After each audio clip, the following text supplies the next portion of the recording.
Hello and very warm welcome to all our viewers on Sarb Akal YouTube channel.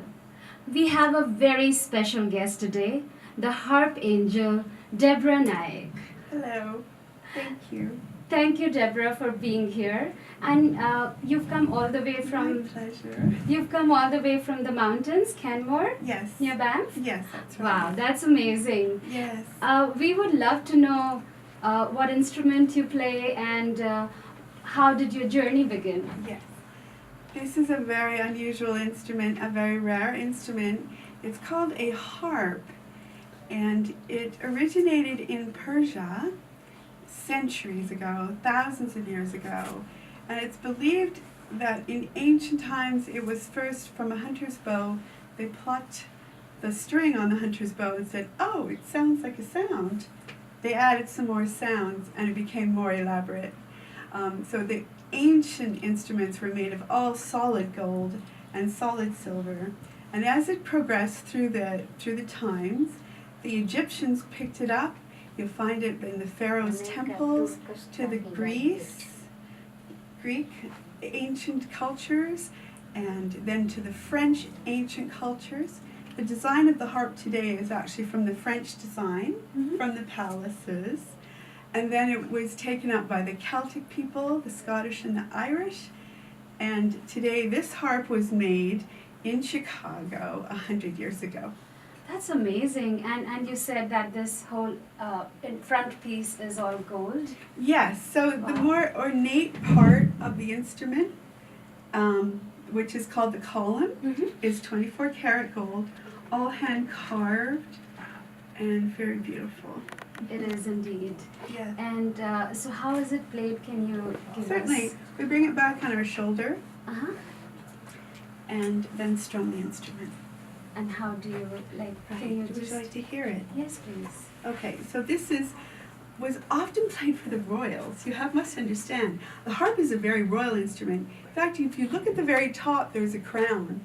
And the royals, from the palaces in India to the temples in Persia, to the pharaoh time, to the French courts with Louis the 14th, 15th, 16th, they all used it for serenity and to calm themselves. So you will notice this as I play.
Thank you so much. That's beautiful. Thank you. So how did your journey begin into it? Right. I have a very deep passion in my heart for playing the harp. And that began as early my conscious can remember. So as soon as I could talk, when I was about 2-ish, I told my parents I needed a harp and I was to be a harpist. And they were not musicians at all, so they were very shocked. Where did I get this idea? And finally they found a harp and I got one for my 4th birthday. I was a little one, and that started my journey. And it has always been my calling to play for people, to find peace and a spiritual depth of in their soul for whatever they need, whether it's comfort or serenity or inspiration or love. The harp does that. And you play for many weddings too. Oh yes, I play for weddings. It's very beautiful and very romantic. And I also play for dinners and conferences, and I also do concerts. And I play at the hotels in the beautiful mountains, the big castles, the Banff Springs, and the Chateau Lake Louise. It's very beautiful. And it speaks to every language of all people all around the world. That's true. From anywhere, and they hear it, and they're touched in their hearts when they hear the music. When they hear the harp music. Music entails spirituality, love, and everything. Yes. About music is serene. So your journey is very interesting. Yes. But how did it continue? Like, what have you done in terms of education in music and? So I studied at home until I was 16. Then I went to New York and did my bachelor's degree in New York on harp performance. And then I went to Europe and studied in London at the Royal Academy of Music, did my master's. And I've performed in many big concert halls all around the world, like Carnegie Hall, Wigmore Hall in London, the Barbican, Canterbury Cathedral, Washington, the Kennedy Center, the big concert hall there, Philadelphia at the Academy of Music, their beautiful big concert hall, and so forth and so on. I've been all over, even in places where you wouldn't expect to see a harp, which is like the Yukon in Whitehorse, and taking my harp up into the freezing cold up there, but I've been all over. So how did you manage in the freezing cold with Oh. fingers? Were you wearing Right. gloves or? Well, fortunately the concert hall was inside, but it was -50 when I arrived. Oh. I travel with the harp in a huge traveling case, so it's a huge suitcase. It's like 7 feet tall. It's massive, and that goes on the airplane, and I can go anywhere. That's amazing. So tell our viewers a little more about harp is very unique instrument and very rare instrument which is not played all over the world. So I'm sure there is a lot smaller community Yes. all over the world. So are you in touch with all of them Yes. or? Well, we seek each other out. So whether they're in China or in Brazil or Germany or where have you, we're all friends on Facebook, which is great. So that keeps us connected. And we all talk about different things like our fingers and strings and where to get strings. There's only 2 companies in the world that make the harp strings. So, this keeps us together. That's great. While we are talking about strings, how often do you need the strings, and what is the material of the strings? So on the harp, there's 47 strings, and I need to tune each and every one of them. And the strings, from about 1/3 up the instrument, from this point all the way up to the very top, are sheep gut. They're made of lamb gut, and they have a beautiful warm sound, of course, as you can hear, right?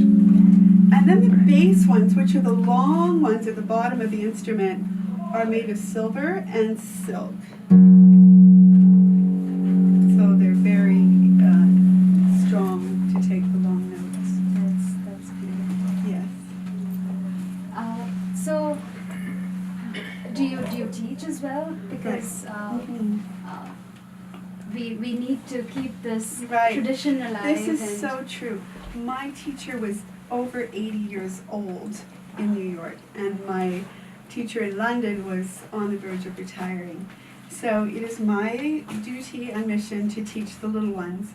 So I have a handful of students who are learning to play the harp, and this is wonderful. I also teach and give master classes at the Banff Center of the Arts and other places that I'm asked to come and do that.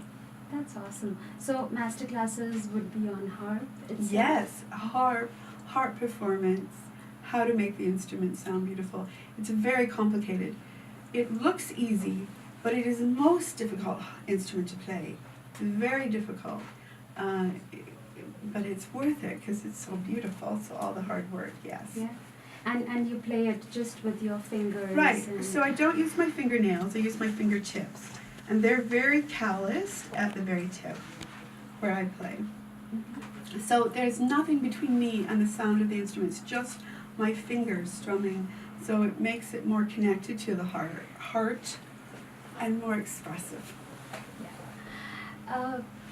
There would be so many people who would have helped you in your journey, Yes. along the Yes. playing of the instruments. So Yes. who are those?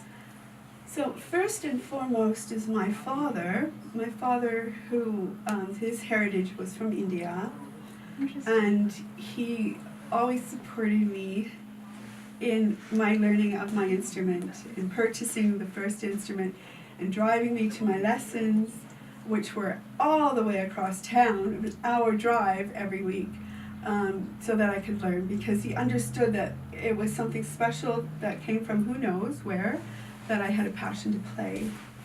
And then my teacher in New York, who again was in her 80s, and it was fascinating because she had studied the harp in Paris in the 1920s, when all the very famous French performers and composers were at the height of their artistic expression for the French culture. So Debussy, Ravel, etc. So I had a wonderful opportunity and blessing to have worked with her. And then I went to London, and my teacher there, Ellis, who was the London Symphony Orchestra harpist, and he had worked with great composers of England, such as Benjamin Britten, and he took the harp playing to a new level for me, full of color and how to get more and different expressions out of the instrument. So that was wonderful for my journey, yes. And the other thing that has been so encouraging is the beautiful people who listen to the music and the stories that they bring forth once they've heard the music, whether it's comfort from a tragedy that they have experienced, or that, for instance, a doctor plays my music while he does surgery because he finds it healing for the patient and calming for himself. And people use it for their spiritual journey and also for their relaxation for themselves. I'm sure it can be a beautiful instrument, or probably to be played in the spas. Yes, as well. yes, it works very nicely for Yeah. the spas Yeah. and for the hospitals. Yeah. That's something else I do, is I go into the hospital Uh-huh. and I play for patients in their healing. And the nurses and the doctors all comment that when I come in and play, their ward is more calm, everybody is feeling better, and of course the doctors and nurses then feel more relaxed, and it helps them as well. So it's beautiful. Great. What would be your message for the young artists who are into music and they take up harp as an instrument, Right. or even those who have already taken up harp as an Mhm. instrument? What would be your message to them? Well, two things. In the study of music, one has to be very dedicated. It takes more time and more energy out of your life than anything else would be. It is not just a toy, but it's a channel for the greater universe. Some would call it God, some would call it the Great Spirit. But a beautiful energy that is greater than us can come down through you and through the music. And when one can find that in their music, then it is a good thing for the world and for them. Yes. I've mostly heard that for an instrumentalist, it is the instrument that chooses them, not the other way around. Oh, that's beautiful. So how did this harp choose you, and how did it come to you eventually? Oh, this is very interesting. This harp, in particular, sat in a doctor's house for his wife, who didn't play, but she wanted to play, but she didn't play. And it sat there for 90 years, almost, through the family, and then the family didn't know what to do with it, and then it's here with me. So it's as if it's been waiting for me. Because when I found it in San Francisco, it was like a new instrument with an old soul. So it was perfect. So that's interesting. That's great. Yes. That's really amazing. Good to know. And so you continue playing for conferences, you said, and Concerts, yes. concerts And weddings. It's beautiful. So can you tell our guests and our viewers where to find you? Okay. My website is Harp, that's Harp, angel, like the angels of heaven, harpangel.com. And just Google that, or Banff Harpist, you'll find me too, harpangel.com. That's amazing. Thank you so much, Thank you. Deborah. It was such a pleasure having my you. honor. And Thank you. do you have any other message for any of our viewers? I hope to see you in Banff or at one of my concerts, and do come and introduce yourself and say hello. Thank you. Thank you, Deborah. Thank you so much for coming here, taking time out from your busy schedule and being here. And we thank you from our viewers as well, on behalf of our viewers as well. And thank you, viewers, for taking the time and coming to watch us and, witnessing and viewing Deborah's awesome harp playing. She's truly an angel for all of us. Thank you. Thanks for your time. Thank you.